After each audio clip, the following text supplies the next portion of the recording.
I'm not sure how to say this with a straight face, but here goes. Donald Trump publicly says he delivered his best debate performance yet on Tuesday night. But his allies and anyone who actually watched honestly are telling a different story behind the scenes. Sources close to Trump say that his aggressive spinning is a sign that he knows the debate did not go down well, and his aides are conflicted over how to move forward. Our next guest says they've got a right to worry and that Trump is running out of time to change course of this race. I want to bring in Simon Rosenberg, Democratic strategist and author of the Hopium Chronicles. It is out on Substack. You want to check it out. Simon, we got less than 8 weeks to go before the presidential election. Where do you see this race heading after the debate? And I want to make this question a little longer. The whole can Donald Trump change course? The course he's on is exactly the man he is, right? We keep saying, who's this Laura Loomer person? She's a mirror image of him. Her crazy is his crazy. It comes from him. Yeah, listen, there was a lot there, so let me try. But I agree with your basic take. I mean, I was on another network the other day where somebody said, we don't know which Trump is going to show up at the debate. And I was like, have you been paying any attention? There's only one Trump. And Trump 2024 is much uglier, more extreme, more unfit, more unwell than any other earlier iteration of Trump. And I think what the campaign wanted more than anything else is the reason they wanted these debates is they wanted that Trump 2024 Trump, to be seen by the American people in all of his ugliness and all of his extremism. And it was brutal. I mean, it was a brutal debate to watch. He had a terrible night. I mean, the Republicans have been universal in their condemnation of his performance. And so I think, look, we've had a great week. Kamala Harris is an amazing candidate for president. Who knew, right? When this all happened 2 months ago, she's performing at the top of the game in the way she's running her campaign, her public performance, and polls are good. I mean, we already had good polls prior to the debate. We were ahead in the national vote by 2 to 3 points.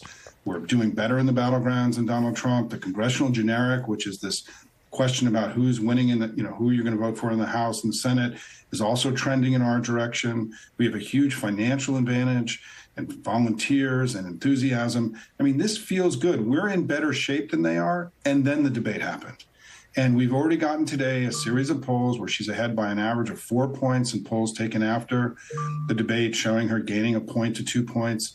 So listen, this thing is heading in the right direction, but we have an election ahead of us. We got a lot of days. We got a lot of work ahead of us. But I think that we should feel that we have a much greater capacity to close strong and win this thing than they do. So I think we are favored, and I am optimistic about what we're going to be able to do together in the coming months. But here's the thing.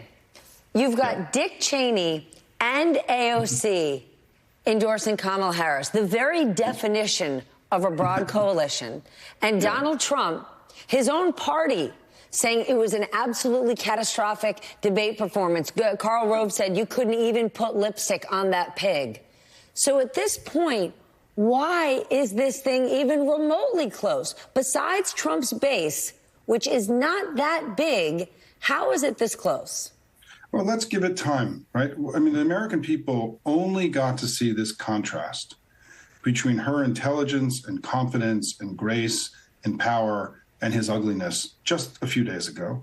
And we needed to see this. The American people needed to see it. It's why the campaign wanted this debate. It's why they want another debate, because they think this contrast between her and him is the most powerful thing they can share with the American people about where we're headed.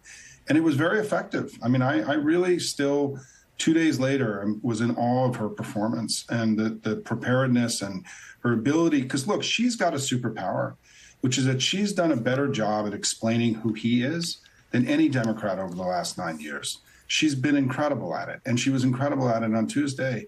And so I think that we should feel like this election in many ways is just beginning now. And the polling favors us. I mean, we're in a good position, and we have a far stronger campaign to close strong and win this thing in the coming months.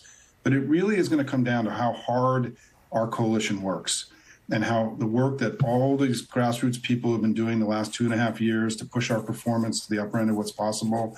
And I will tell you, the Vice President and Governor Walz really understand the centrality and importance of the grassroots supporters they have. They're spending time with them. They're honoring them. Governor Walz just went to one of the field offices today to talk to the volunteers. Kamala Harris today met with a bunch of the youth organizers in North Carolina. They are building a coalition that can win this election. Do you think she needs to expand her agenda? Bernie Sanders does. Look, I think something that you raised a minute ago is really important, is that they're strategically really trying to expand our coalition. And in every way. I mean, she picked a vice president who's from rural and small town America, places that Democrats have had a hard time reaching, to try to go into places that were hard for us to get to.